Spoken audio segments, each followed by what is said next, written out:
If you're sick and tired of cancel culture and censorship on social media, please feel welcome to join me and thousands of red-pilled folk at my own independent alternative, truth.network. That's http://trooth.network. See you there.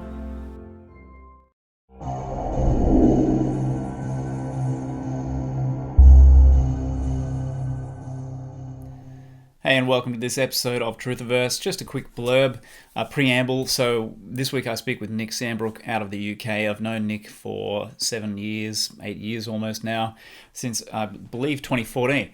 And he's been extremely useful to me from a research and understanding perspective. With his work, he's one of the best researched people I've known. He's one of the most intelligent people I know.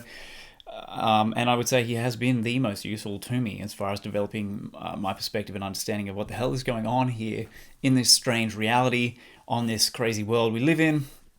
And Nick has written a couple of books, It, Blue Angel Night, and It, Pieces in the Dark, just looking up to my bookshelf there. And they're fictionalized sort of accounts of his research, his message, and some of his life experiences as well, which we'll talk about. We'll be talking about a lot of things that build on a kind of a Jungian perspective, but broaden it and deepen it greatly. And so, somewhere out there, Carl Jung is looking down and smiling on us as we have this conversation, I'm sure. And it really invites us to reconsider things that we may have thought we'd figured out, to maybe look at certain things with fresh eyes, the contact phenomenon, UFOs, aliens, angels, demons, God, all this kind of stuff. We're going to talk about the collective unconscious, it, as Nick refers to it in his books. And so when you hear us talking about it, that's what we're talking about, the collective unconscious, how it behaves. We'll break down how it behaves, how it manifests, how it manipulates reality, how it manipulates human minds. And yeah, it's one of those conversations you've definitely got to pay close attention to. Don't have any distractions going. And I think if that's the case, if that's how you listen to it, then you'll get a lot out of it. And if you do, please do share it around. And, feel free to drop me a line, drop me a bit of feedback, and let me know if you'd like to have Nick on to have a continuation of the discussion to take things even further. With that said, here is my friend Nick Sambrook and our conversation, episode 36 of Truthiverse. Hope you enjoy. I mean, let's go since we've jumped straight in. Let's go to the beginning of your journey and how did you first identify the weird phenomena, the synchronistic phenomena? You figured out sort of what was going on. There was this weird feedback loop, putting ideas into the collective consciousness and then seeing them come to life in your own life. And, you found your life written into the works of other people. So what was your journey in sort of discovering this phenomenon? Well, I mean, when I was about 5 years old, I had a very, it happened on my 5th birthday, actually, which was nice. I had a massive operation, which lasted sort of 10 or 12 hours, which was around 1971, about March the 4th, 1971. And before then, I couldn't really remember anything. And after then, everything was really vivid, really intense. Everything seemed to then take on almost like a manufactured life existence, where I was being put through a whole series of different things, different events, different scenarios, being shown things. After that event, suddenly I became very intelligent, very sort of adults almost seemed like children. It was that sort of change. Nothing really sort of odd, though. I mean, that wasn't very sort of dramatic. It was just a normal life, really, except that there was a very strange sort of scenario of things going on. So I went through to university, studied cybernetics and computer science, did degrees and post-grad stuff, and went and got a job working in the IT industry, developed operating systems, all that sort of stuff. So nothing really untoward or different. And set up various IT companies, had numerous people working for me, and after that, and then decided to emigrate with the children to New Zealand, and then had, while I was there, this massive cosmic consciousness experience, which normally some people have for a few seconds. They have that zap of massive experience, and this went on for about 20 minutes. It's almost as if it got stuck.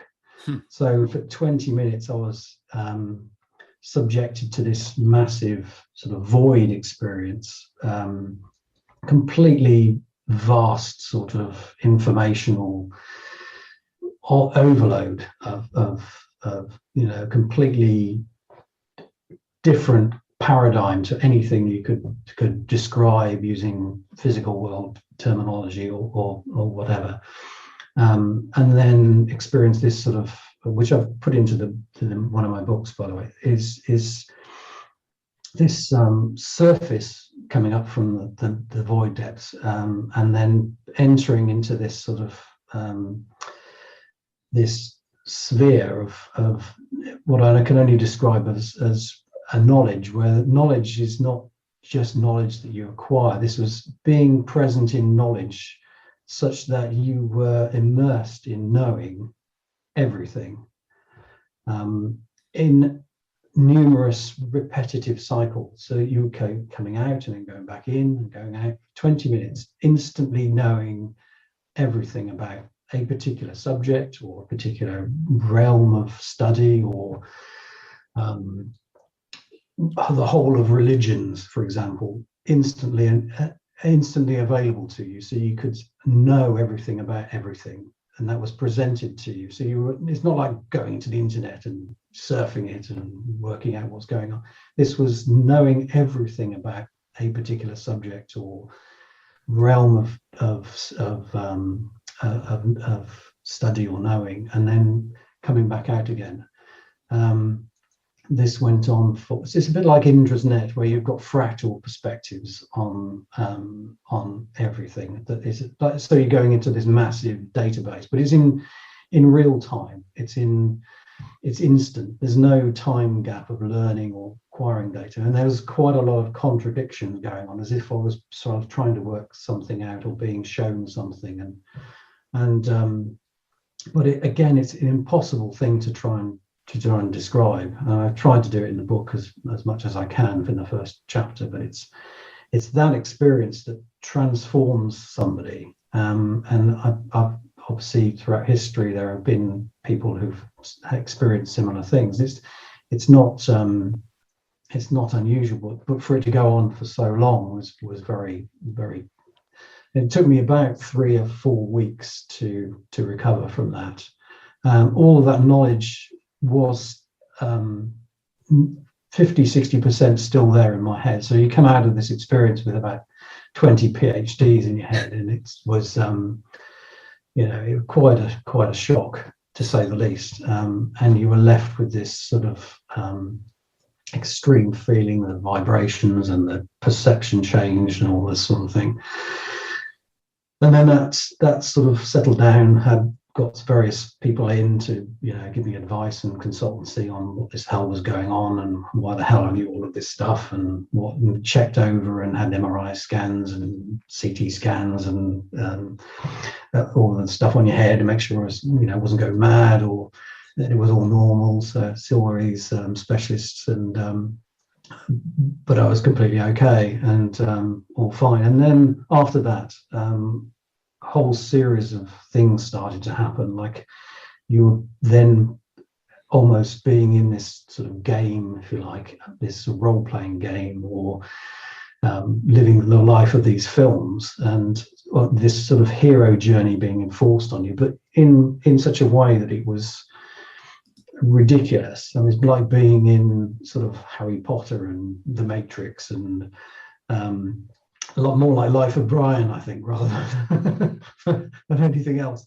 But it was some sort of like some child was playing games with you and trying to sort of tell you and show you things, and you're starting to have to do these things. So this went on for several years, and came back to the UK And it just got worse and worse, where the levels of synchronicity that were occurring between myself and people around me was just becoming ridiculous, to such an extent that it formed sort of a means of communication. So I was being moved around from place to place. I tried moving different places and wouldn't let me. And I mean, it sounds bizarre, you know, so it sounds mad when you say it, but people around me were just going, this is just like, you know, being in a Truman Show, you know, it's literally like, you know, this is bizarre. People would come in, do something, go away again, events would happen, you know, you'd see things in the news. And then I gradually started working out that from these experiences and things I was having, I was actually being able to put ideas into this collective mind. And obviously I knew from my experiences and what I'd learned through gnosis and sort of industrial grade gnosis that kept happening every day almost, that this was what it was.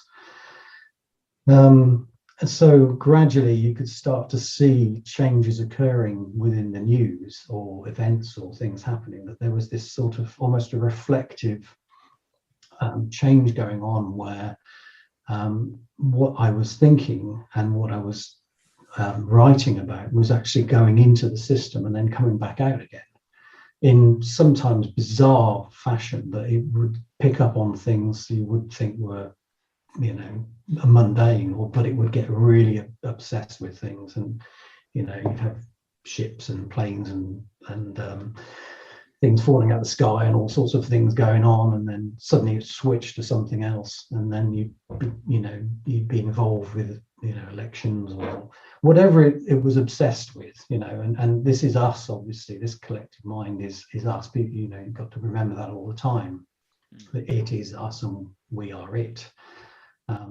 And so can we, I want to jump in there and just to help ground it for people, this idea that you're feeding ideas or stories, in a sense, into the collective mind, and they're playing out. Can you give us a specific one case, sort of one event that happened, something that you was undeniably just bizarre to the point where you actually could recognize, I've influenced the collective system here and I'm seeing it being fed back to me, kind of thing? Yeah, I mean, I'm putting you on the spot. without getting too sort of sensitive on some things, because obviously a lot of these things are quite large scale, and people, I mean, now you could say, or, you know, the Obama election, for example, the too close to call landslide. I mean, that is something I know that I was involved in, and there were things going on at that time that meant that was unequivocal in terms of a scientific base, because I wrote things down beforehand, talked to people around me about it, said what I was going to do, and used it as an experiment to try and work out what the hell was going on, because it was particularly focused on that particular issue at the time. So that's one of the key things. You can't just say, oh, well, I'm going to do this, or, you know, create more peace, or end the war here, or do this particular thing, or solve the problem with bees, for example. It's got to be something that it's particularly focused on. It's got to be something that it's looking at that time. You can't try and sort of distract it with something else. It's not, doesn't work that way. Mm-hmm. I have put some of those issues or examples in my book. Obviously, some of the more sensitive ones I haven't. It's difficult to sort of give other examples at the moment. I don't really want to do that, because it's you know, it's a bit sensitive to be able to do that. But I do know scientifically that this is going on. This concept of mythopoesis, this idea, you can see happening from other people. Philip K. Dick, for example, in his writings and things, you can see that it has affected a lot of people in this way, where you can see these changes going on within the system. People like Lovecraft as well. J. Lovecraft is his early 19th century work, 20th century works, very much reinforced throughout the system.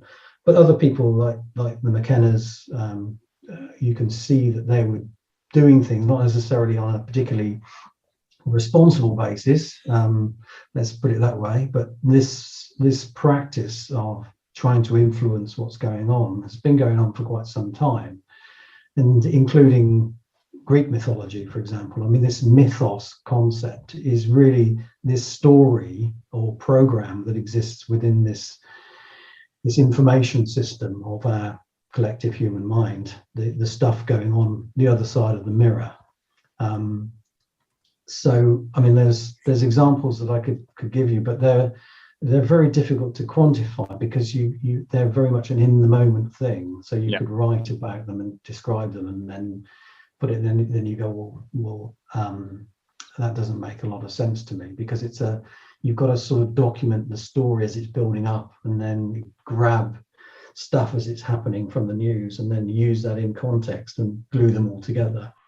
I can, because I've read your books. I have the benefit of having read them and seen like the types of examples you put in there. But you mentioned Philip K. Dick, and I want to come back to that, because Philip K. Dick wrote stuff that, when you stumbled upon his writings, you saw parts of your life in great detail. He had written them into stories, and it was almost like on some level he had almost created you in a way. It was bizarre. Yeah, well, that is exactly what this process is. These people are creating this almost next generation of what's going on. So they're rewriting the hero story in effect, or this, what, I wouldn't use the word hero, more sort of victim, I think.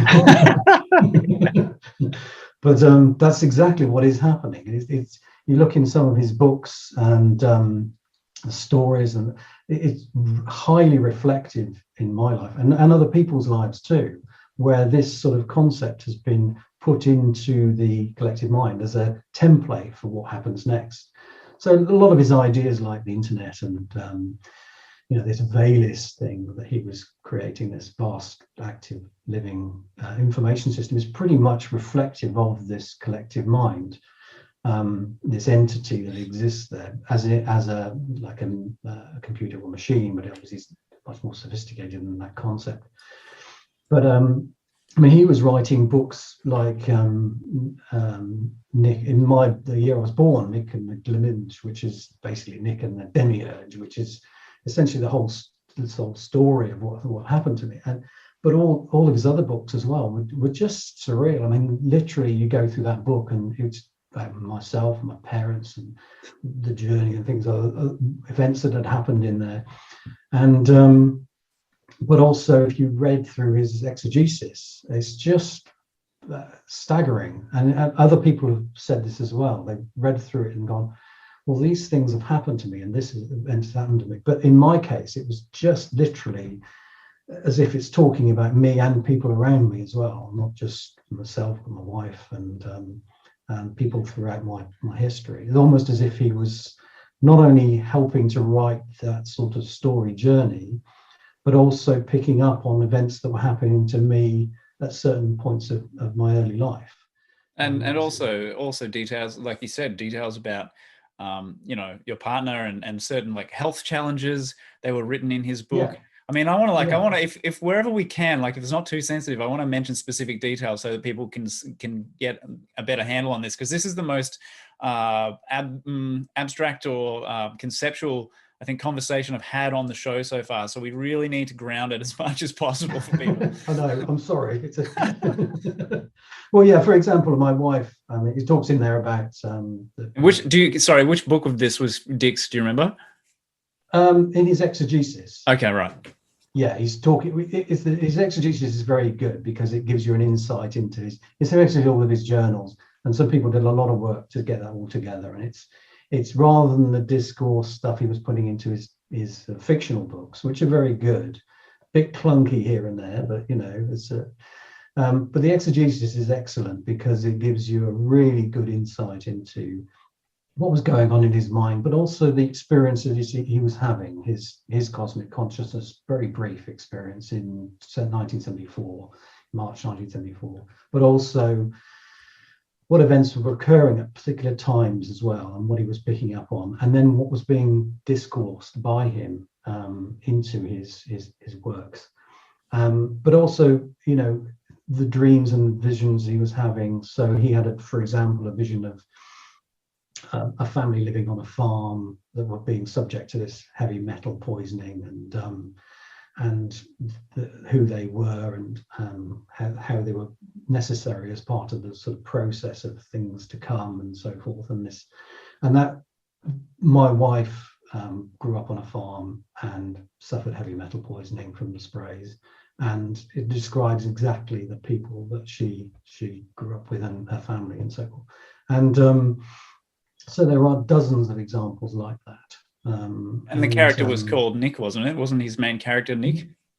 In Nick and the Glimmens, yeah, but in several other books as well. But these are just some examples with Philip K. Dick. I mean, there are several other ones as well. And there's recent books in the last sort of 5 or 6 years where people have written books where, I'm not talking about Harry Potter and things, but what am I going to actually hear? There was this, I've got dozens of them, but there was this guy, this one here, Mind's Eye. Okay. Written by a guy called Douglas Richards. It's a New York bestseller. But that has my name in it. And it is about me. It's got my description. It's got my wife, her military background. Just my description, the entire cybernetics implants in the head, all of this. It just gets to the point where it gets utterly surreal. Yeah. And I'd only picked that book up because I was looking for The Mind's Eye by another book, which is an academic book on consciousness. And I just picked that up and read it and thought, oh, this is interesting. And then suddenly realized the whole thing is being picked up on from the collective mind in a transverse way. So these ideas are effectively being discoursed, as art is, as is all sorts of things coming out of our collective mind, is basically a way of discoursing this stuff we're reflectively picking up. But Philip K. Dick was prolific at this. He was literally spending 15 hours a day just writing stuff. And obviously, again, his sort of attitude to drugs wasn't quite my cup of tea, but it was certainly very interesting to see what was coming out of the system. Yeah. And you've got in your book, which is the first one I've got here, It, Pieces in the Dark. So you're referring to the collective unconscious as it, just so that people, if anyone's missed that, Nick refers to it as it, which we've seen show up in other things. I think, I'm not sure who it was, might have been Lovecraft or someone who referred to it as it as well. But I wanted to touch on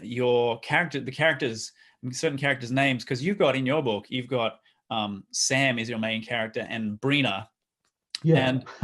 And this, to help people grasp this, I myself have seen your characters enter into my life, which has been bizarre. And this happened a few years back now, but it was after we'd first connected, and so I'd had some time to to get my head around all of this and what was happening. So when it did happen, I was like, oh, well, here it is, happening in front of my face. And this guy contacted me, and he said, oh man, I love your book, referring to The Grand Illusion. And he said, I love the book, it was great. And then he's like, I wanted to write a book, and I was going to call it The Grand Illusion, but then I found yours, and yours was better than I was ever going to do. So I just thought, well, that's done. And then he tells me this story about, he gives me all this sort of life information, and his partner's name is Brina.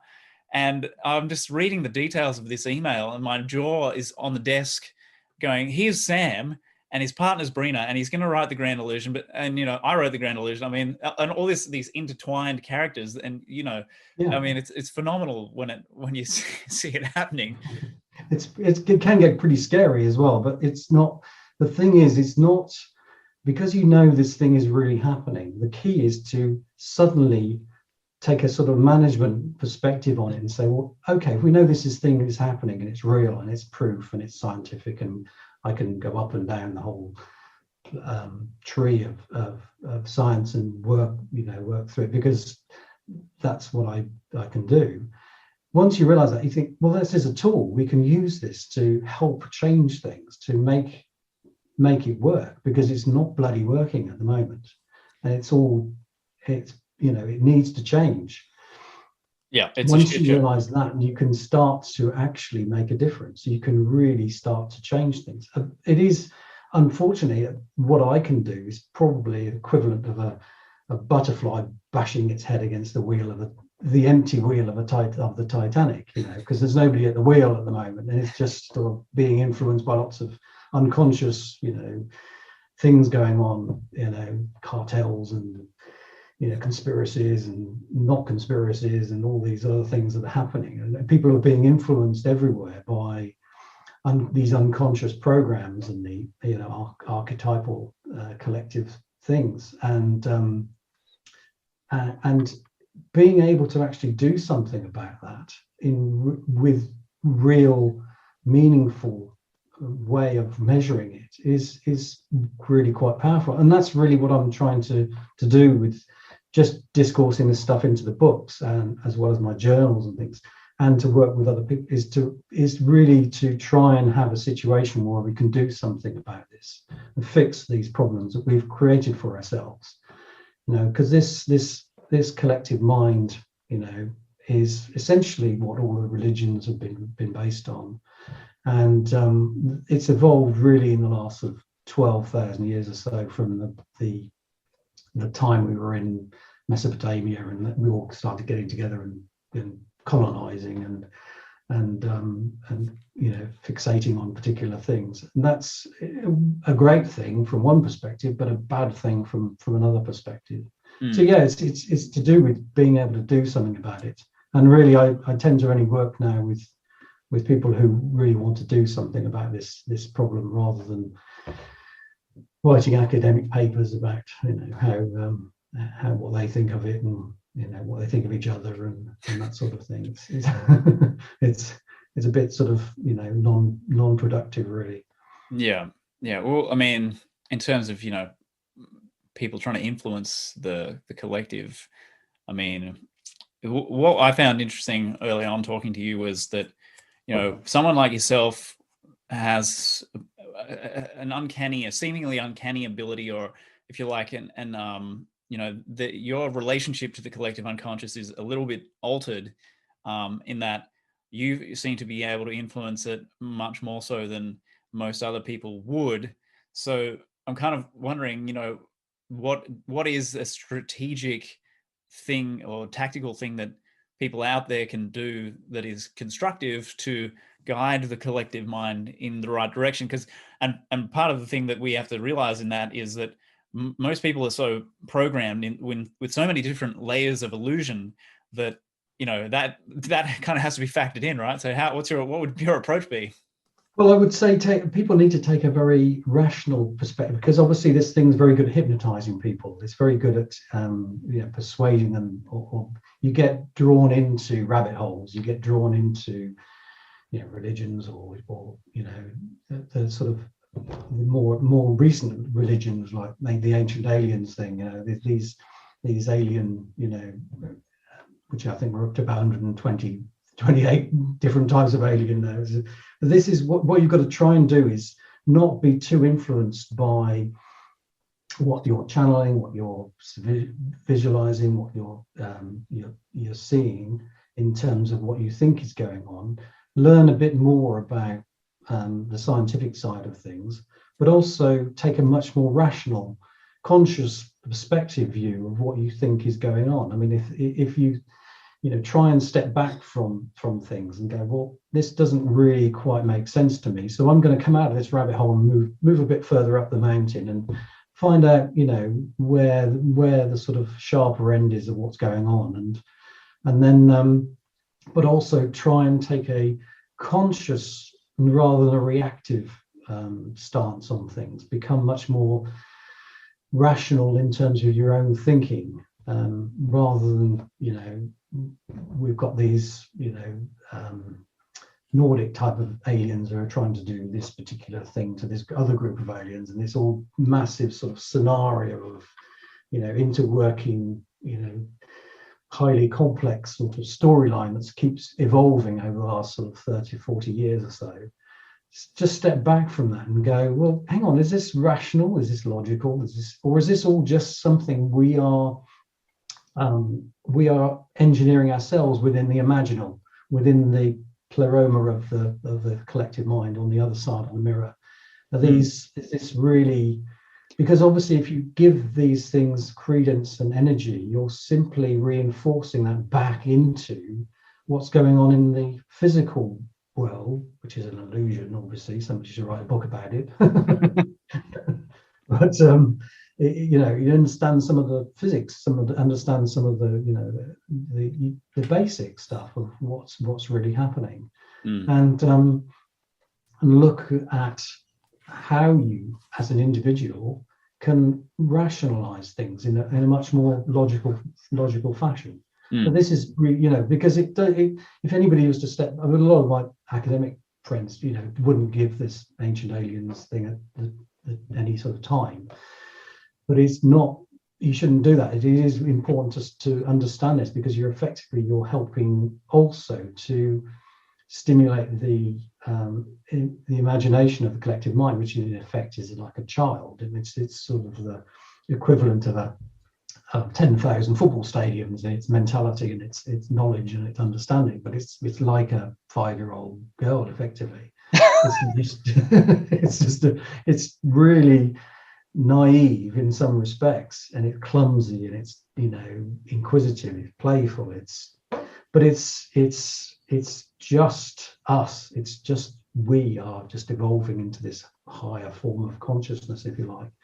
And it's not and that's, if you're going to be sort of drawn into that, then you need to take a much more individual, rational perspective, conscious view of what's going on, and how you can help with that. So also in your own life as well, if you're in an organization that's behaving in a fashion that is unconscious, if it's behaving like a complete bastard, or the people around you are being sort of drawn along this, greedy, don't care about it, then step back from that. Is this really what you want to be involved in? Is this really what you want to be supporting? Or is there a way you can change this? Or just point out to people, this is what you're doing. Hold up the conscious flag and say, look, you're behaving like a bunch of school-grown bullies, and it's not helping. You're just making life worse for everybody else. And so it's really just changing that sort of model of what's going on within the system. And you can do that just by applying your own conscious thoughts to it. And I wouldn't try telling it off. I've tried that a few times. You end up with having to wear a lead bucket on your head for a few weeks. It's it's not, you literally, wouldn't believe some of the things if you try and sort of. I remember I've been from your book. I think you described an example of that when when you fictionalized it in the form of Sam's life, but it seemed like it was based on actual experience where he tells off, or he has a sort of interaction with the collective unconscious and he says, I've something like, I figured you out, kind of thing. And he's quite cocky and happy with him, he's pretty pleased with himself, like, I'm onto you. And then something very strange happens. He gets a very strange, kind of creepy response back from it. Yeah, it's in the physical world. This is not just through vision. This is literally Attack of the Zombies, or your whole series of events will happen and they're conspiring to sort of come at you, not in a psychological problem, or there's no psychosis going on here or paranoia. This is real world events. Yeah, literally, and people around me as well, they literally, it comes at them, but it's not it's like an immunization thing. It reacts to you like this mercurial, antigen, type of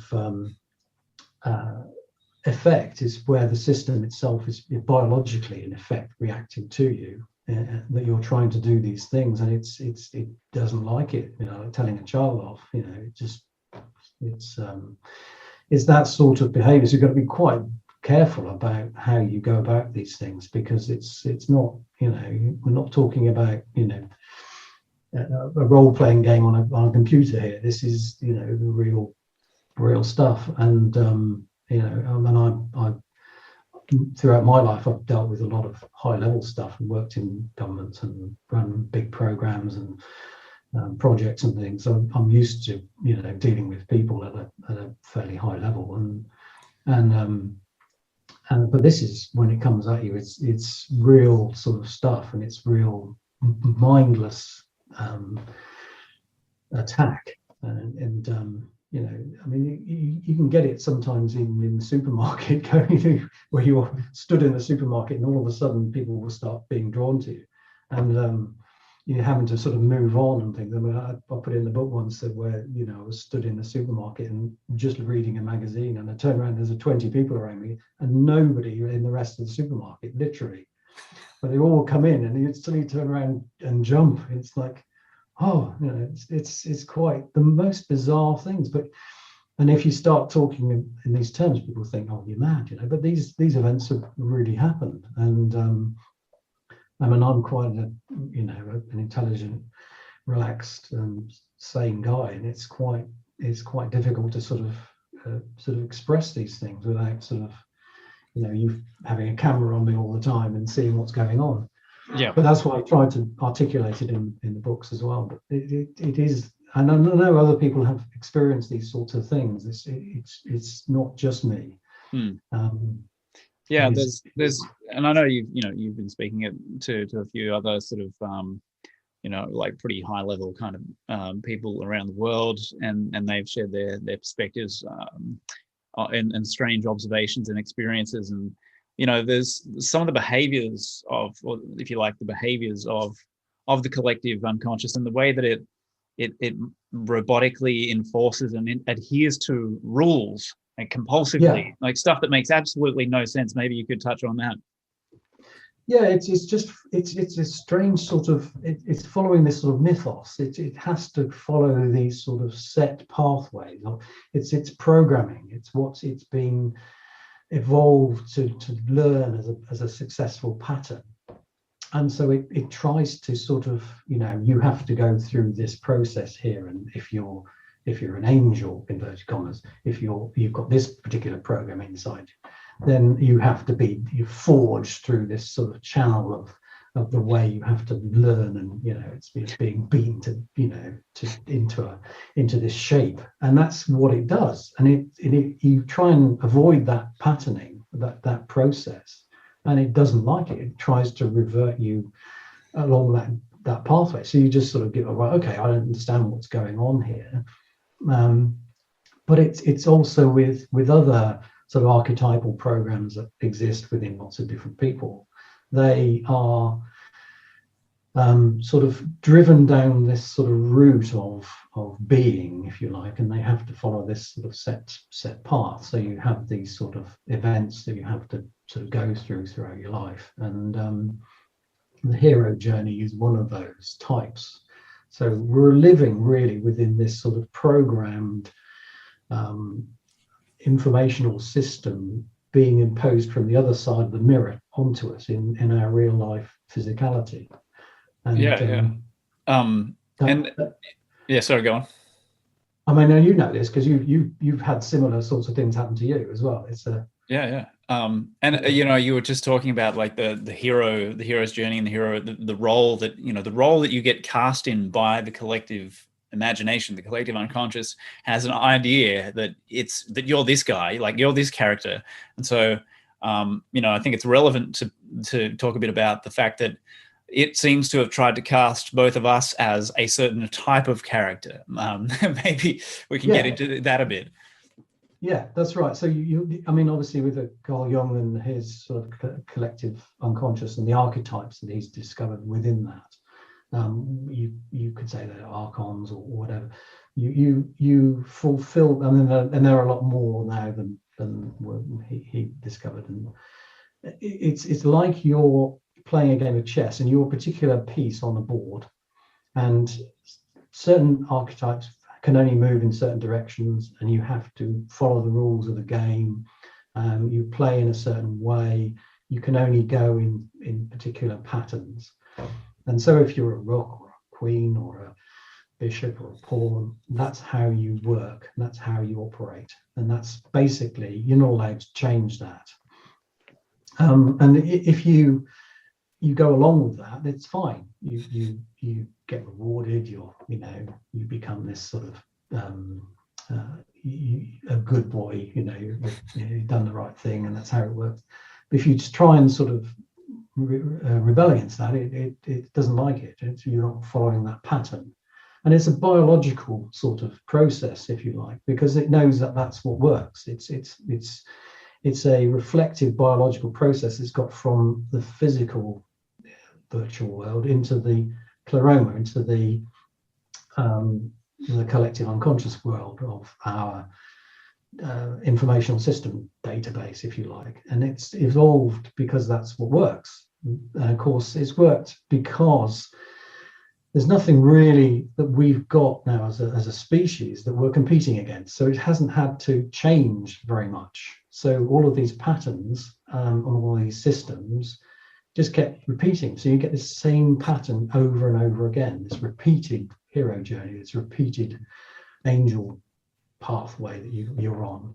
And you essentially won't change that unless we change it ourselves, because there's nothing, we don't have an external alien species, even though it obviously would like that, because it's trying to create this concept of aliens all the time. It's trying to sort of repeat those patterns because it knows that that's what works. It's unfortunately that can't go on, because we know that with the way things are going, we are going to fall as a species. We're basically very capable of destroying ourselves, and we are very capable of as a civilization, the way civilizations rise and fall, of falling again, and then we may not be able to pick ourselves up again. And that's my concern. Yeah, I mean, that's I guess, that's why I foolishly embarked on the path of being a sort of author and an activist. And that's why, Amy and I started the whole global freedom movement thing. And, just because there's that urgency, and that the awareness of the urgency really, really drives you. But in our case, it really consumed us as well. And we didn't look after ourselves properly in the process. But yeah, absolutely. It does take over you. And there's other people who are experiencing the same urgency, that same criticality, that impending catastrophe, that impending and that's coming out of the system as well. It knows it's got this problem. It just can't seem to change. It can't see, because most of it is unconscious. It's still operating in this same pattern way. So that's what people can do, And obviously, I'm only interested in working with people who are keen on changing things, making people aware, understanding what's really going on, without this sort of constant sort of academic building on the ivory tower concept of who said what in the past, and then bringing that to a sort of a new level. That's not achieving anything. That's simply, it's the same principle as quantum physics. When you're dealing with, as I've researched a lot in the past, is you just coming up with new and more ideas. What we need more is sort of experimental physics. Coming up with the evidence, because every time we come up with a new evidential physics, whether it's new ways of collapsing the waveform, or new entanglement concepts, or ideas on the standard model and things.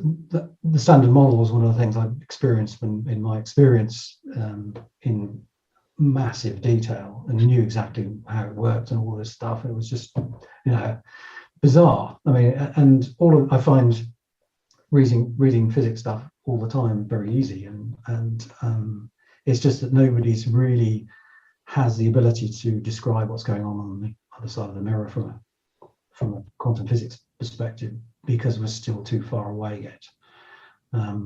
Although it's advancing, and that seems to be where all the energy is from the collective mind at the moment. Most people who are experiencing gnosis and all of this sort of knowledge download tend to be on the quantum physics side, desperately trying to see, and understand itself. But it's imperative that people try and sort of take a rational perspective view on these things and a conscious understanding of what's happening, and without being beguiled by the system itself, being hypnotized by it. I mean, that's the hypnosis thing is when you see it happening, when you recognize what's happening, it's pretty astonishing. And I wanted to, speaking of hypnosis, I wanted to talk about the God concept in context of the collective unconscious and how you see that playing out or evolving over time, the God entity, if you like. Yeah, well, I think that tends to be what we're for. I mean, I know the universe is created. I don't think there's a God in that concept. That essentially, from our perspective on the other side of the mirror, in the pleroma, we have this sort of Gaian server, if you like, which is a field-based informational system, which supports nature. It supports, the information associated with nature and growing, and it also supports humanity with its collective mind, with its so we're effectively like an operating system, and individuals are like devices, and each device has its own set of programs, and you have ways of interacting with this information database, but also the sort of programs within it and the way it operates and so forth. So the idea seems to be that is what we're supposed to be evolving into, this sort of God, if you like, gradual expanding awareness, expanding consciousness, and expanding the idea that this is where we need to be going. And unfortunately, I think the idea should be that you need to have competition to do that. You need to have a corresponding element that is there to help you evolve against and compete against and so forth. And I don't think we have that. And without that real sort of instigator of change, we're not really moving forward enough. We're learning a lot, expanding a lot in terms of our knowledge and technical understanding, and we are emulating a lot of what's going on the other side in technology. You look at, obviously I know a lot about technology, we are emulating a lot of these processes and programs and architecture, if you like, within our informational field, within technology that we're creating, but it's not, that's not the right direction. You can never emulate consciousness with technology. You don't have that two, one side of the mirror and the other side of the mirror. You're simply only, trying to create what you a simulacrum of what's going on the other side. So that could be a way it's trying to sort of step forward to this sort of God structure, but you're also competing with sort of Gaian side of the server and the other operating systems that exist, and the sort of higher level knowledge that exists within this system as well. But that, I think, is the idea. Eventually we sort of fill the universe with consciousness, and both on the sort of pleroma side and on the physical side, and that's, I think, is the overall idea and the concept of what needs to happen. I mean, what about people when they? Oh, sorry, I think we had a lag there. No, carry on. You carry on. I was just interrupting. Oh, you're right. I mean, like in terms of religion, right? This is something that I found interesting for a long time. Is the way that the religious mind, or people who are have conversion experiences, they experience something and they think it's God, or they think it's Jesus, or they think it's this or that, this deity, that deity.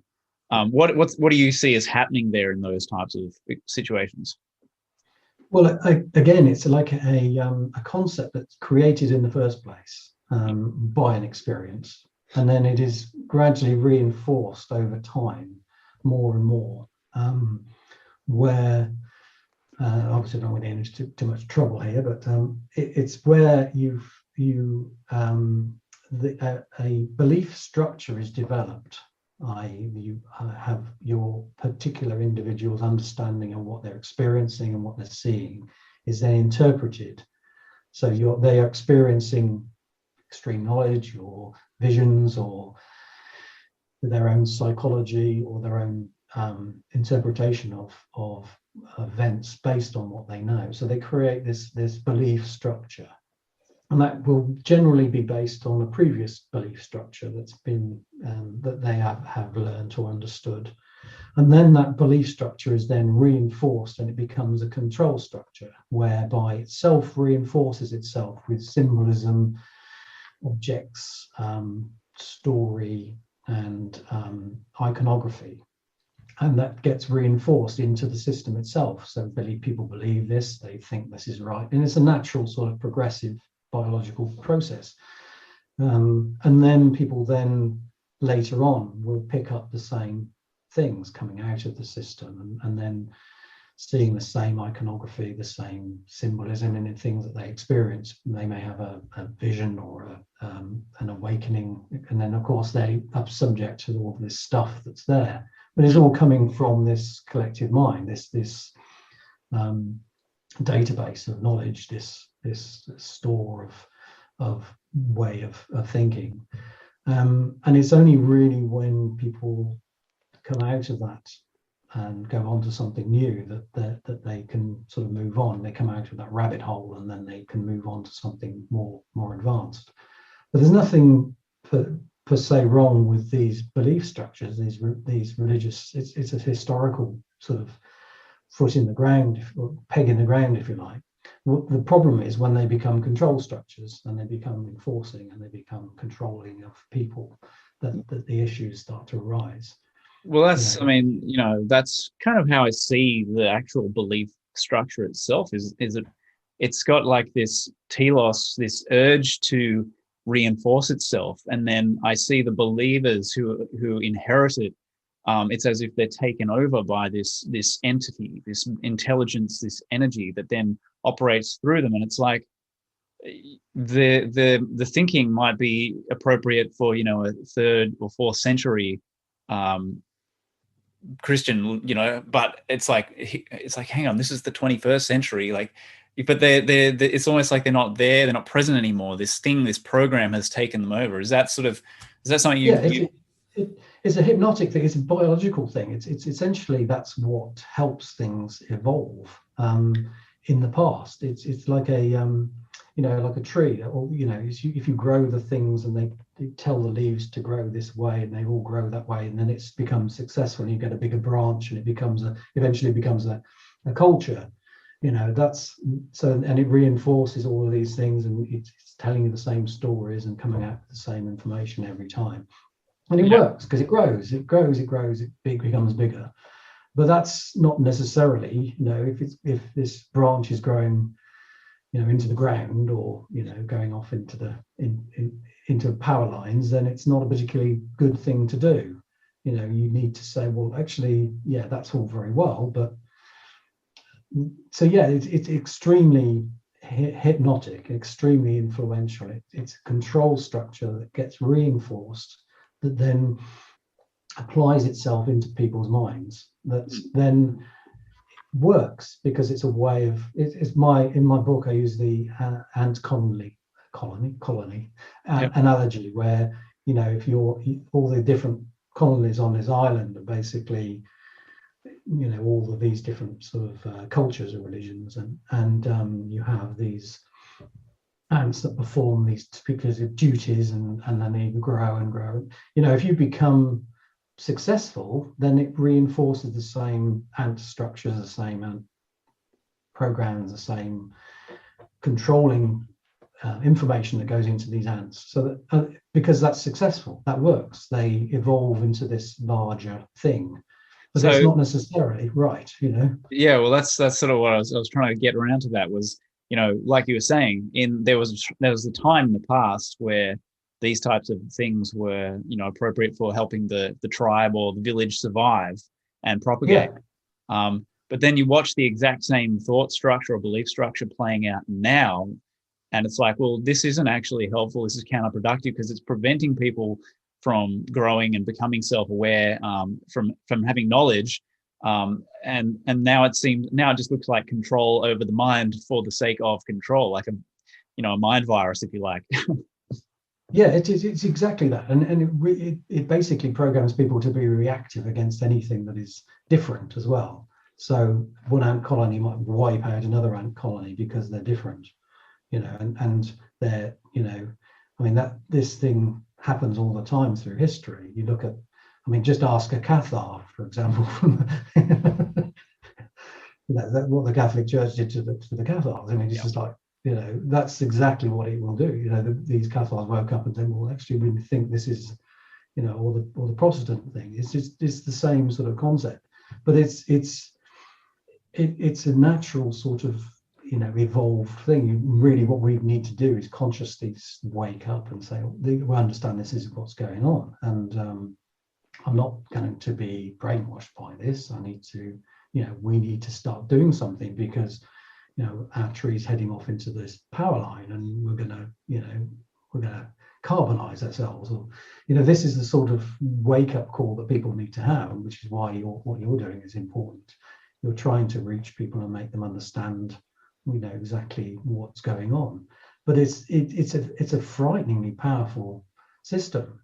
This hypnotic effect that people have.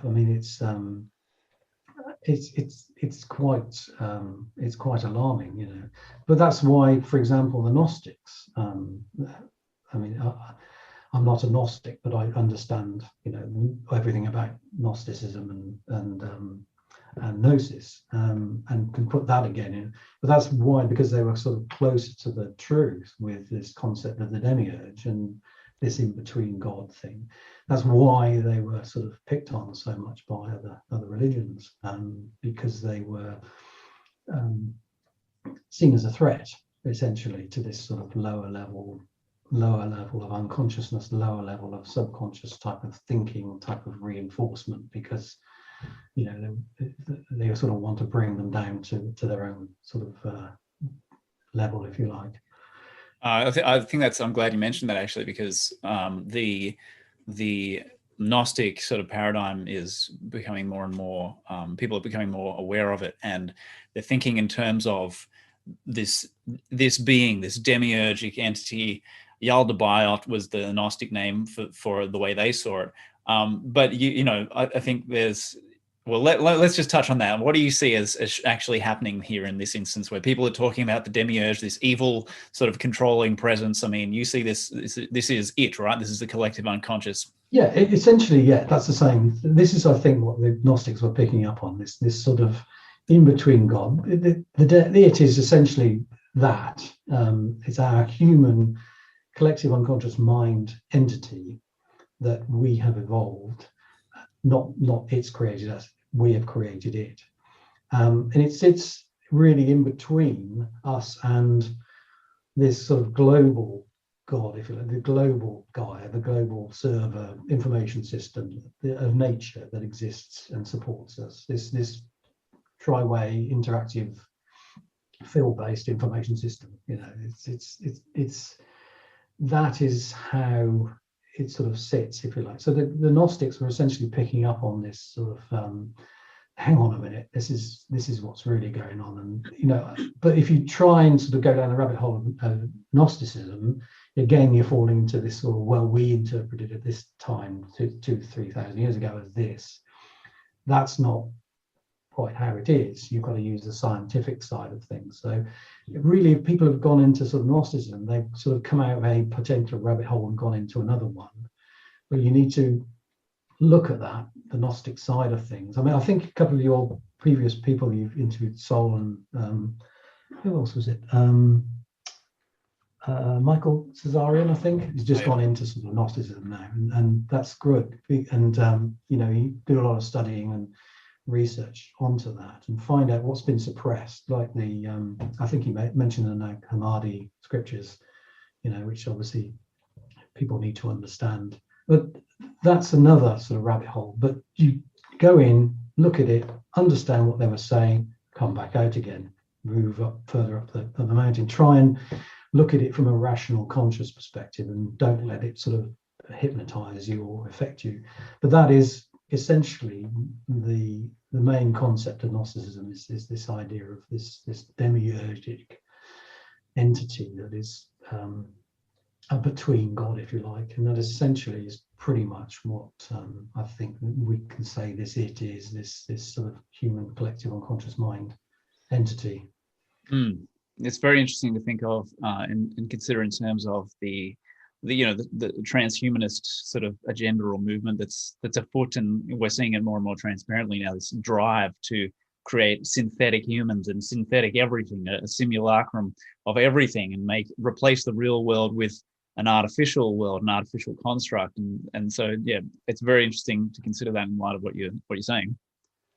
Yeah, I mean, a lot of things that are coming out, like obviously The Matrix and other films, are quite Gnostic. And I mean, if you read if you go on from Jung, who was quite Gnostic in his views, but also through sort of late 20th century French philosophers, Deleuze, Guattari, and who was the one that was mentioned in The Matrix? Baudrillard.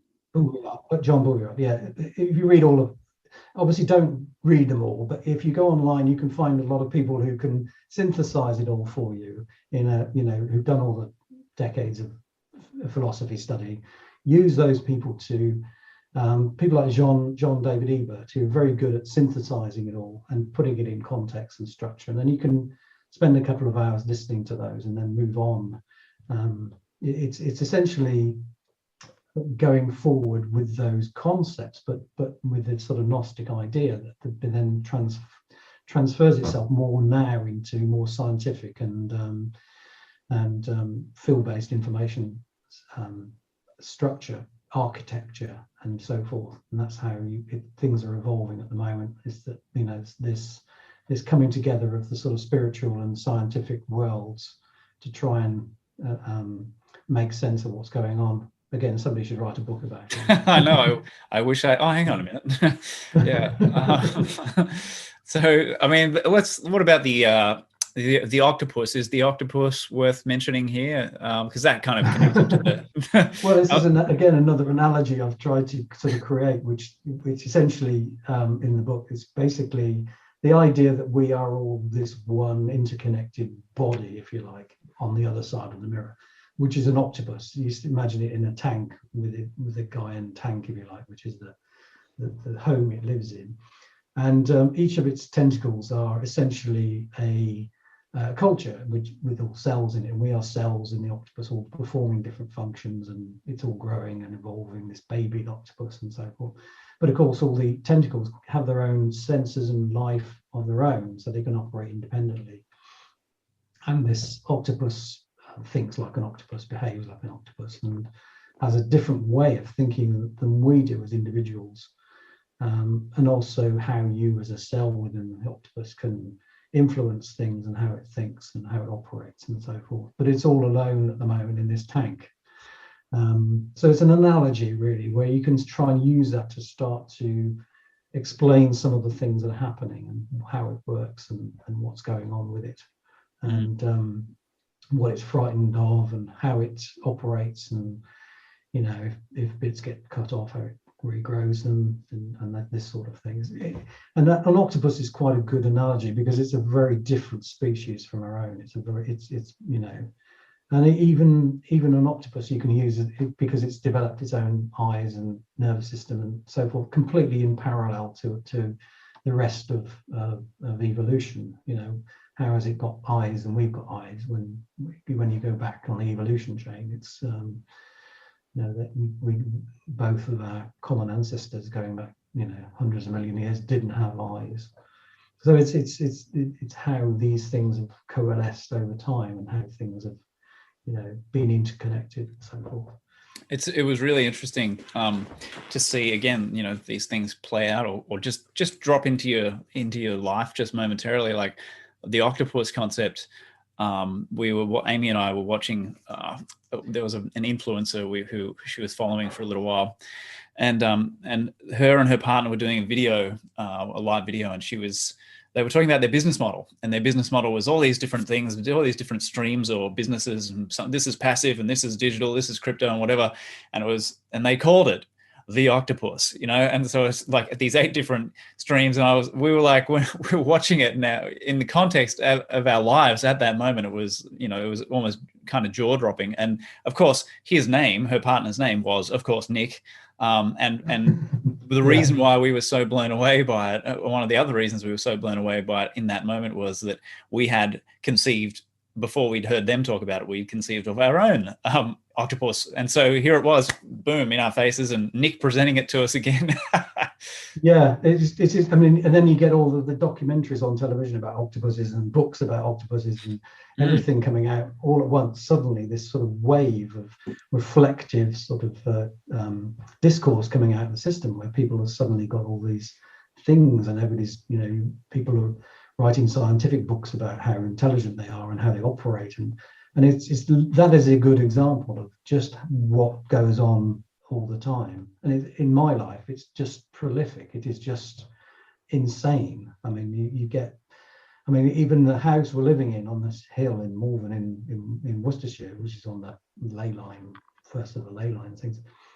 I mean, where all of these sort of Lord of the Rings and C.S. Lewis stuff. I mean, we're sort of concealed. We've got the sort of white tree at the corner, and we've got, so the house looks across this valley, and the house looks like sort of the Minas Tirith thing, and you going across the valley here. And of course, Tolkien and C.S. Lewis used to go to the pub around the corner and into Malvern, used to, when they were young, and concede all these. And we've got a lamp in the woods 100 yards away from us, which is one of these old gas lamps as well. And it's just, I mean, you could go on and on forever. It's just the amount of sort of, both in real world physical actual events and mythological type constructs that get relayed back to us is just beyond belief. It is just surreal. And you just can't really sort of, that's why I've tried to document some of it in the books, because it's just a way of trying to get some of it out of your head and down, because it's just too much to try and cope with without sort of saying something and putting things down. Yeah, it just becomes a cathartic type of exercise, really. Yeah. I'm not crazy. No, I've just got to run around like a chicken and get the kids to school, and to try and have a life and pay the bills and things. So fortunately, having run several IT companies and things, I'm not too worried about things financially. But I know it affects a lot of people who are involved in this process very badly, because once you're aware of these things, it makes it very difficult for you to carry on in the real world in such a way that you can survive. Yeah. I think that's part of the process of immunization. Yeah, 100%. I've seen that with one or two others who are kind of on that wavelength, and I've lived it. It's extremely. It's just like you're in a rigged game. It's like trying to go into a casino and hoping to come out with $10 million in your hands. It's ridiculous. But yeah, I don't know if you didn't want to mention it specifically, but when I talked earlier about the way that the collective imagination tries to cast people as certain characters, and it really does borrow from films and books and things, and we've seen, I mean, like the Matrix, for example. You've been in situations where it's synchronistically you couldn't organize it if you tried. And I've experienced in my own life situations, and I talked about at least one of them. And I shared the story of Sam and Brina and the Grand Illusion, but I also shared an experience I had in a hospital a few years ago, where it was just absurd, the connection between Keanu and Neo and the Matrix films, right? And these experiences, and it's like, well, it seems to have these ideas as to it wants you to be this guy, wants you to be like this guy, the one, or the savior, the messiah figure, this kind of thing. Yeah. I was going to call you Flynn Rider then for a minute, but well, yeah, but Neo didn't wear a beanie on his head. But yeah, it is surreal. I mean, literally out of the Matrix book, I mean, out of the Matrix film, you see events in there, and the people in there, and the characters, and they're so like what you've experienced in your own life, and events as well. I mean, like the lorry scene on the dual carriageway on the motorway there, where you see this lorry pushing this car in front of it, and I've had that. I came out of my operation in New Zealand 10 years ago, and that my wife was driving me out from the hospital, and obviously it was very agitated as to what was going on, because I had this thing on my spine done, and she's driving me out and coming up this dual carriageway onto the slip road, and all of a sudden we're overtaken on the fast lane by a lorry pushing the car in front of it up a hill. Wow. As in the Matrix film, where it was reenacting the same scenario. And we'd had, as we had arrived at the hospital the day before, a van in front of us with the glass on it, which had broken loose. And this van was in front of us. And as we were just going up onto the slip road, the straps on these glass frames broke, and these glass panels started wavering about in front of it, a bit like in not The Exorcist, the other film. Can't remember it now, but it's almost reenacting sort of events from films to sort of put you through that sort of process. And I mean, having somebody drive a lorry next to you when you've got a thing on your neck, and you look inside, is this really going on here? Because this lorry was pushing this, sparks and stuff going everywhere, and this driver was completely oblivious to this car in front of him. He was accelerating up a hill with a car underneath him, and this was going past my window as I was, and it was, but it's that happening. I mean, it doesn't happen so much nowadays. It tends to not sort of go out as much, but literally that was happening, 2 or 3 times a month. Events just as surreal as that. And you try and explain these to people, and they think, you're just making these things up. But you can attest, the people around me can attest to these sorts of things, literally happening week by week, and synchronistic events happening, like the Jung's beetle example. You'd have 20 of those a day, 12 a dozen Jungian beetles for breakfast, but it's a difficult sort of thing to quantify really with people. It's unless they're awake and seeing it happen to themselves, it's not something that people can relate to. Yeah, unless they've had at least some level of experience with synchronicity, it's virtually impossible, because you just sound like a lunatic to them. It's very hard to try and sort of get people to sort of make that step and understand that sort of concept, because they naturally want to try and live in this protected sort of religious type controlled environment, because that's what we are governed by and need to live within, this sort of safe, comfortable, known environment. But a lot of people now are starting to realize that that's not quite right, and things aren't happening the way they should. And somebody needs to do something about it. Yes. Off you go, Brendan. Yeah, that's right. You know what? I'm good. I'm retiring now, mate. You're off you go. Yeah. I'll lend you my Neo shades, and you can carry on. I don't know. I think early retirement might have to be something to consider here. What about maybe we've already? I don't know how it's gone very quickly. We've done about an hour and a quarter, so I don't want to hold you up too much, but I think it could be fun to talk about. Oh well, the thought that I was going to express, just to reiterate before I do, was that it sounds like you're saying, we've got these built-in kind of biological urges or instincts that have been, adaptive biological programs that have been picked up over millennia, which are running us and running the show. And now it's obvious that they're just not appropriate. They're not constructive anymore. Yeah, that's right. They're dated. We haven't evolved new ones. We haven't changed the existing ones. They keep recycling, repatterning, reliving the same processes. And the only way, and they're very powerful, these things, and they're demonic forces. I mean, I like one of your people you interviewed a while ago, I think, this FBI agent, ex-FBI agent, who'd given this authority to go around all of these conspiracies and groups within America. And he came up with this statement of, he got to the top of all of these, and he couldn't find any sort of collusion going on between the groups or within the people. It just seemed to be happening on its own, as if there was some sort of demonic force at work. And I think that's a good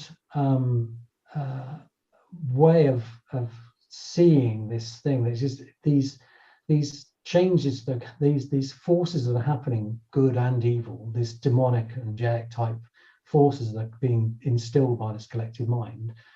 You have to see them in those perspectives, that they are unconscious, powerful programs, and those programs need to change. And those are the things that need to evolve. Those overriding sort of naturally evolved functions need to change, because they're not now suitable for the way we need to exist and the way we need to live. Yes, they would have changed if we had some sort of external adversary, some sort of alien competition or alien influence. We would have had to evolve these programs to adapt to that. But that's just not happening. What we need to do is consciously try and modify these programs, these archaic, archetypal programs, slowly and gradually in a given direction. So what we need effectively is dozens and dozens of these butterflies pushing the wheel all at the same time, all in the right direction, with a coordinated way of monitoring these changes, so that gradually we can influence these archon type programs, if you like, so that they are refined and they are more adaptive to the way we need to exist in this world to survive, because we're not going to at this current rate. And a way of doing that as well is to help this collective mind wake up. Either that, or we all have to become nomadic and live in the middle of nowhere and all wear lead buckets on our heads to try and get away from this problem. But I don't think we can. I don't think even Aboriginals who haven't gone through that forging process of the Mesopotamian type forging cultural evolution process that we went through, still wouldn't survive, because you'd still be existing within a world where this overarching system existed. So you can't live with it, and you can't live without it. So the only thing we can do is to change it. And yeah, this guy you were talking about, who was going around doing to all the different agencies and whatnot, you've worked in fairly high levels in certain positions that connected to certain government departments or what have you. I can't really talk about that. So yeah. Yeah, but yes, without getting, I've been up there. without getting into detail. I mean, basically, what I was going to say was, as much as we know that there are actual agendas and conspiracies that do occur, A lot of it is, as this other guy was saying, and what you found personally was that it's mostly just people who are really unaware, kind of really foolish and ignorant in many instances, who don't really know what they're doing. Yeah, absolutely. I mean, there are some complete bastards around, and there are a lot of, but most of what's going on around is that we see as wrong is incompetence. It is lack of money as well, where departments or groups are trying to, survive. It's just bureaucracy. A lot of, but there is this sort of people who are bullies in organizations tend to get promoted because they are successful in controlling people, and people who are sharks or who operate in an uncaring fashion tend to do quite well, because that's the nature of things. But it's not supporting that's the key. If you're not supporting these bullies and not basically supporting this organization that is acting unconsciously and acting in an animalistic fashion, and also being aware that at the top levels, this sort of overarching subconscious drive that comes from the collective mind to behave in these fashions because it's always worked in the past isn't necessarily right. It might be demonic, and it might be very successful in making money and controlling the world and doing all these conspiracies that are trying to sort of not saying inject things, but put things into the system that mean that people are more controlled. But it's that sort of concept across the whole of humanity that needs to change. We can't allow ourselves to be controlled by these demonic type of collective mind subconscious programs that are effectively influencing things in the wrong way, because ultimately they're going to bring us all down, because they're basically like a human, a person being controlled and behaving like a dog would be to a bone. That's the same. It becomes this sort of animal that you can try and take the bone off, it'll take your arm off, even though it's a loving dog most of the time. And that's the sort of mad, sort of bizarre things that happen right at the top level of organizations and public life and political life. It's not necessarily people at the elite that people keep using, which is highly unfounded. It is basically this that's going on. These people are being driven by these sort of programs, and you just need to walk up to them and say, do you know you're being influenced by this collective mind entity that is making you do evil things? And they'll understand straight away what you're talking about. It's not yeah, no, it's really easy to convey. Yeah, absolutely.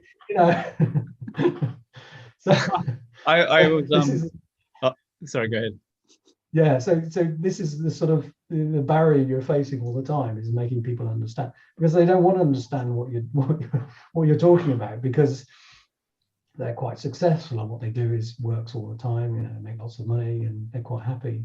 So but when you hear people talking about the elite and they're all working together and controlling the world and the royals, and that's just not the case. This is not a coordinated, logical, rational sort of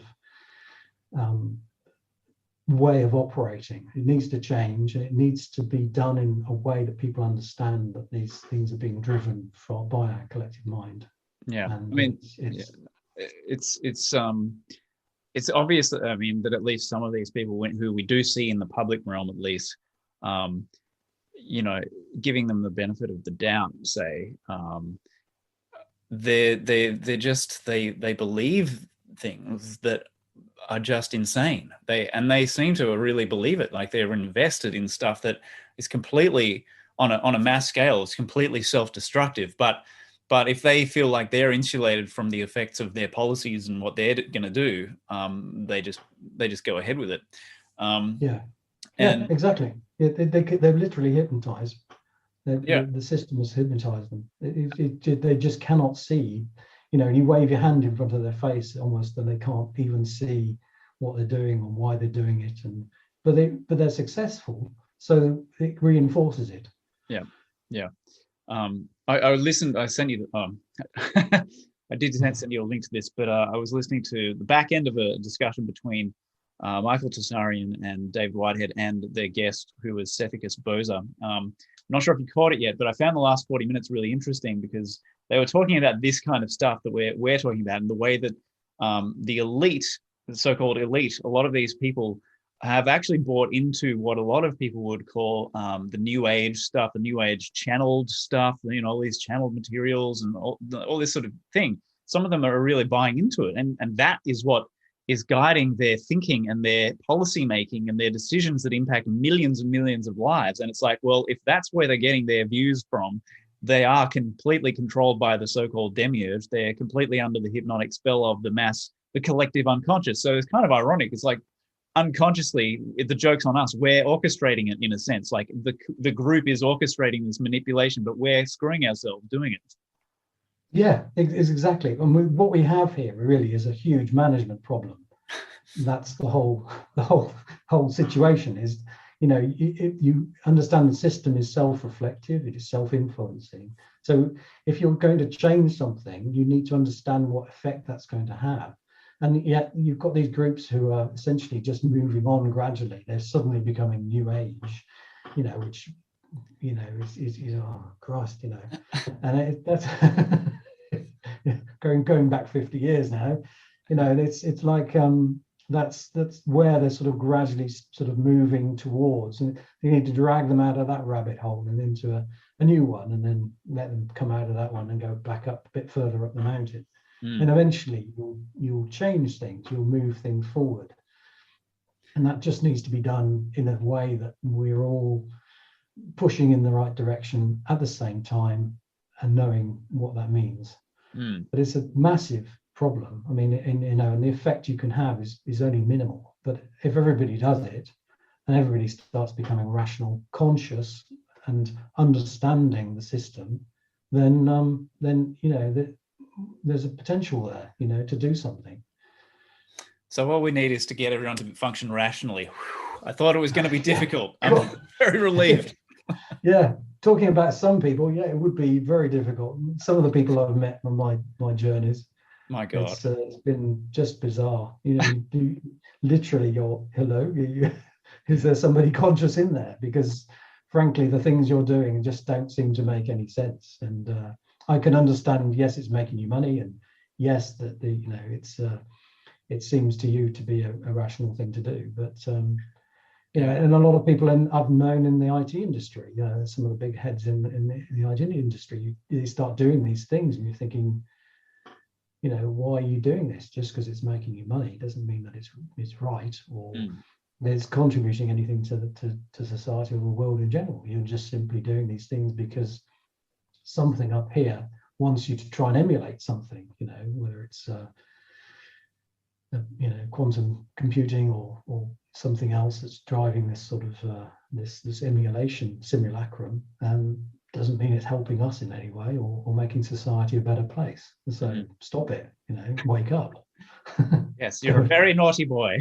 Yeah, go and grow some organic produce in your garden or something, Make yourself useful. Yeah, that's right. But I'm trying to think of anything else we haven't covered, actually. Well, one thing that we could touch on to maybe wrap up with is and we should have probably talked about it earlier.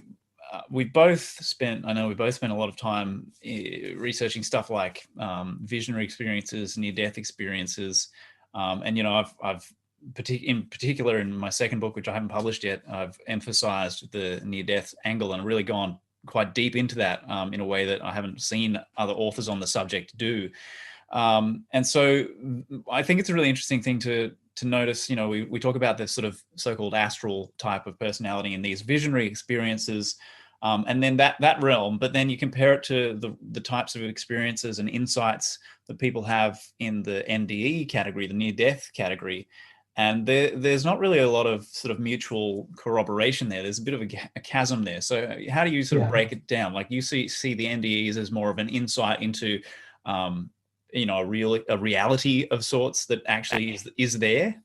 Yeah, absolutely. I 100% agree with what you're saying. There is a definite chasm of experience type. One is the non-NDE types tend to be very much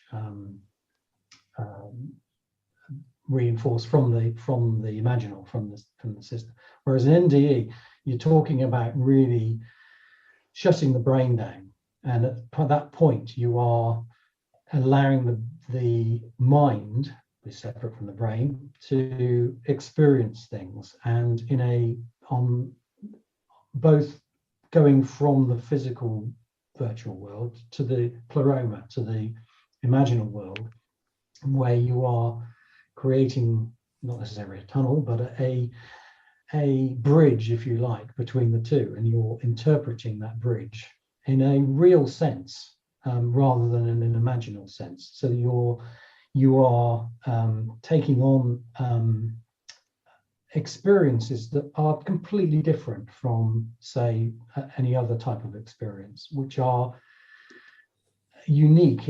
Obviously, the individual will still apply their own personal interpretations. They might see relations, or they might see, particular things, but they are very much experiencing things in a genuine sense. They are seeing things, for example, in the room where they are, from an objective perspective, which they couldn't possibly see otherwise. So you're going through this bridging process of coming out of your body, if you like. Difficult to try and quantify all these contexts when you're talking about. I always tend to try and work back from the pleroma back into the physical reality, because that's the only way really that things make sense, how this physical world is being projected into our conscious minds. So what you're doing is effectively, in a near-death experience, going the other way around, where you are going from your real world experience and your real physical body into the pleroma, into this information system structure. And in doing that, if you objectively look at the experience and the commonalities that exist between those experiences for different people, you'll see that there's a genuine mapping of this sort of path, if you like, from taking the information that you are into this collective information system, and seeing that same sort of journey pattern existing, as well as the same sort of experiences. So this bright light, this seeing things from an objective perspective in the room, and then moving into, or transitioning into the pleroma, if you like, and then in some cases being sent back again. And that's essentially, if you were to use a sort of information systems analogy, and you were in a role-playing game in a computer, and then moving off into the operating system and then coming back again. That's essentially what you're looking at in terms of those experiences. And that's why I think it's quite important that people do study these NDEs very closely. And not enough work has been done on that by a long stretch of the imagination. Yeah, it's quite frustrating actually to look at the state of the field itself. It hasn't come very far since we first started talking about it, 50 years ago. But then, on the other part of that question was, you get this sort of astral types where it's that you get this sort of like what used to be angels and demons is now kind of more aliens and demons, and they're having a lot of stuff just absolutely makes no sense, and some of it sort of seems to on the surface level, and some not so much. But how do you characterize those, the people who are not having a death experience? They're in their body, they're functioning through their body, but there is a lot of commonality there as well. It's just not really doesn't always make as much sense. So you're talking about people channeling and people who are having visions and so forth. Yeah, that side of the coin. Yeah. So in that respect, what you need to do is objectively look at the story, the evolving story that's been developed, and not the actual sort of. So you might look at different alien types, for example, and say, well, okay, how do they map onto either what's going on in the real physical world, or what's going on in the pleroma, in the information system collective mind? And you go, well, okay, so these are coming from American people with a particular psychological type. Are they talking perhaps about, say, the Russians, the Russian minds, and the Russian sort of threat, or are they talking about doctors, for example, fear of doctors, and has this then become evolved? And are they talking about, so are the Greys, the doctors, and then this sort of concept within the imaginal become evolved into this more refined sort of race of creatures. So if you essentially, I see the this side more coming from the imaginal within the collective dreams of this collective conscious child, if you like, this entity. It's its dreams, and so you're feeding the dreams as well as receiving the dreams from this entity, which is us. So that's what's going on in this context, and you can see people trying to reinforce these ancient aliens with historical documentaries and going back into Egyptian times and looking at the war, and all these sorts of things, and going back into Mesopotamia and essentially trying to shoehorn history, facts, archaeology into this mindless, illogical, irrational imagination scape that's being developed and evolved in the pleroma, which is fine. I mean, that's part of growing up, isn't it? You have these dreams and imaginations and things, but essentially that's what's going on. People are picking up on this stuff, working together, and then reinforcing it, throwing it back in, and then of course this ever expanding story is being picked up by people's visions and so forth, which is slightly different from, say, prophecies. So people, for example, like John Wilcott, they have much more of a discourse information coming out, where they're prophesizing information that is being told to them by this collective entity, or even higher up, sort of the Gaian entity server, if you like. So there are differences between NDEs, differences between prophecies, differences between the channeling and interworking of these groups, and they're all basically picking up different things from different parts of the elephant. This elephant in the room, they're all seeing different parts and different elements of this same thing, and it is all the same thing. And the NDEs are very useful because they're much more direct, more genuine, that where you're actually you're not ready for that. You're not going into that death experience. It just happens, and so therefore you can look at it much more objectively. Whereas all of this ancient alien stuff is really just playing around with the new religion that is evolving and adapting and changing and becoming what it is. Yeah, it's incorporating a lot of sort of stuff from Star Wars and Star Trek and all other fictionalized things, and they show up in some people's abduction experiences or contact experiences as well. These elements of mass media elements or the entertainment industry, but I don't want to like sort of dismiss people's experiences. Like I don't want to come across as doing that either, because there are a lot of experiences people are having which are really intense. And often traumatic.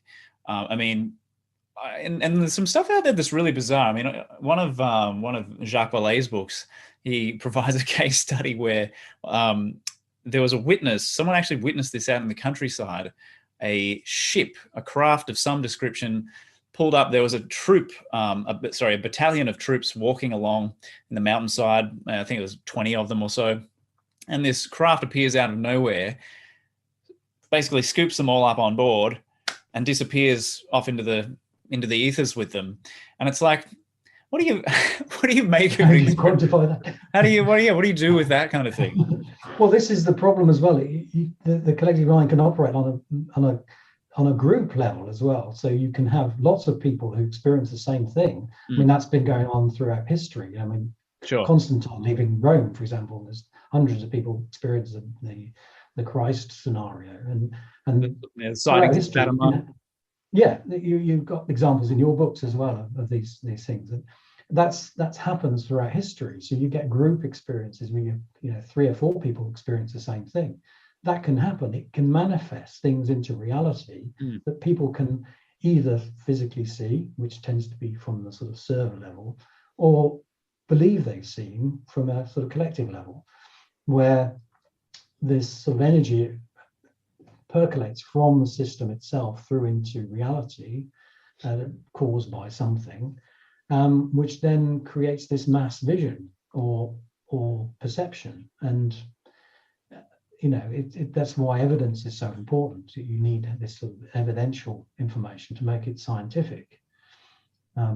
But yeah, it can happen. So you get these mass group events occurring, which you know, and of course people go, well, we all saw this happening, or we all experienced this at the same time. Well, yeah, you will, because it's all coming out of the same place. It's not necessarily real. But again, yeah, you're right. You shouldn't be condemning people's experiences, because all experiences are valid, are useful, are important, and they mean a lot to individual people. And that's people's way of connecting to this God that we're evolving.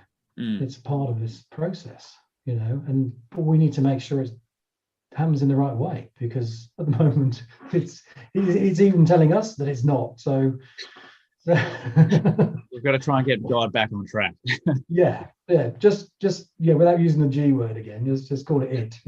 Yeah. Awesome. Well, I think I mean we could go on for hours. I know I definitely could, but it's probably a good opportunity to wrap it up for volume 1 or part 1 of our discussion. I'm going to call it that because I'm sure we're going to have more of them at some point. But yeah, I think just one point is that all my books, I've obviously given you those to make available to people.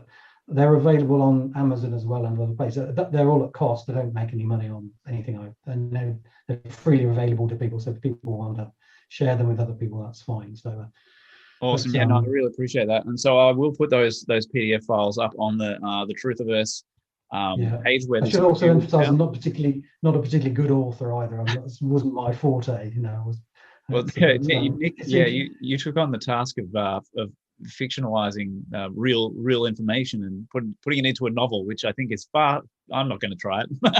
No, well, it's part of this sort of mythopoesis process as well. If you put it into the system and if you can actually demonstrate it happening in real terms. So, yeah, but yeah, they're just there if people want them just to see what the hell I've been going through, and the nightmare hero journey that, you know, that some people are subjected to, and like yourself, it's tough, you know. I wouldn't wish this on anybody, but you get to the point where you feel you're responsible and you have to do something, and you know, it's part of that process, really, as you know.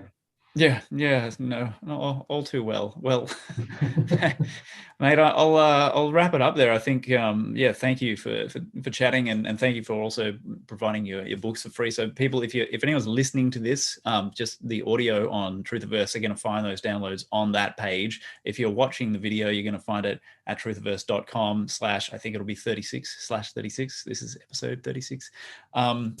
So you'll find him there. Very kind of Nick to put his writing there for free for people to get the message, get the download, and start understanding some of this stuff on a deeper level. So I do appreciate the time and effort that he put into his work, trying to explain what is going on and do something constructive about it and move it forward. And this has been Nick Sambrook, ladies and gentlemen. We will no doubt have him back at some point. Nick, thanks for chatting, mate.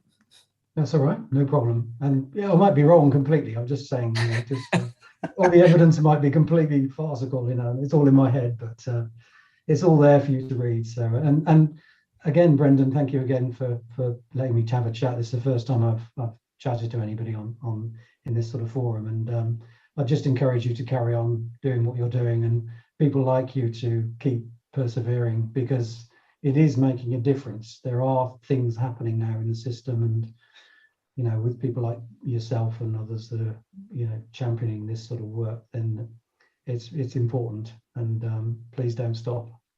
I don't think I can. I think I've been programmed not to. Yeah, you're fine. yeah. Or if you do find a way of stopping, let me know. Oh yeah, I'll be in touch about that.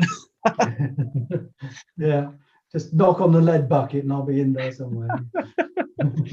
Oh yeah, well I hope there's a happy ending that maybe if it hasn't been written, we can write it ourselves maybe. Yeah, there's another trick. Yeah, rewriting the next one along mythological journey, and including lots of lottery wins and. That's right, and sipping cocktails on beaches and that kind of stuff. Yeah, that's it. Yeah, that's it. Love Island and all that sort of stuff. Yeah. While most drinking water looks the same, not all water is created equal. Discover how one machine can filter, charge, and restructure regular tap water into 5 different types of water with over 60 different uses. Learn how you can nourish your body and detox your home from electrolyzed reduced water rich in molecular hydrogen and potent antioxidants for drinking to highly alkalized and oxidized waters replacing toxic cleaners and personal products in your kitchen, bathroom, and laundry. To learn more about this life-changing water, visit brendandmurphy.com/water. I've experienced censorship on no less than 4 different platforms so far, so if you'd like to help me get my work past the censors, please do subscribe and share it around for me.